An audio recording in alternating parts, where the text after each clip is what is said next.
Hello सांग मैंने मोर गोटे नुआ मिनी ब्लॉग को आपण मानक स्वागत करुच्ची। एबी तो मुझे भल अच्छी आशा करुच्ची आपण मैंने भी बहुत भल थे। आसतु आज ब्लॉग टी स्टार्ट करवा। सकाल सकाल मुझे पलि आसली छात उपरक लुगापटा सुखाइवाई। ता भितर ये मुझे पारा को खोलीदेली। आठी आम कुनी पारा के बड़ हो गला तलक आसिकी समस्त बनईदेली चाहा। समस्त को चाह दे सकाल खाଇବା बनईदेली। खाଇବା बनई समस्त खावा देकी आम दीज बसीगलु खावाई। तो खाଇବା सरीगला तापर मुझे मेडिसिन खाईदेली।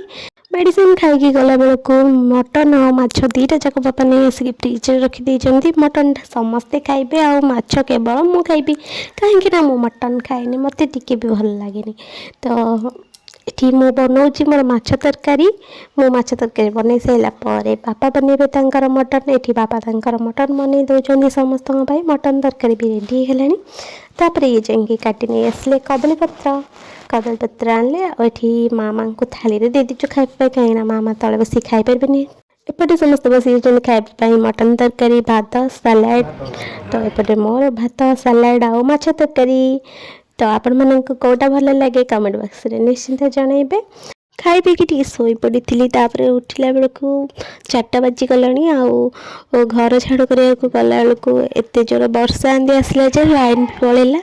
आ घड़घड़ी बिजुली जोर से मारला तो मारला थोर वर्षा भी हेलानी टिके ए वर्ष बोधे प्रथम वर्षा। आम ये समस्ते छिड़ा देखुचु। आज वीडियो ये रखुची। जय जगन्नाथ।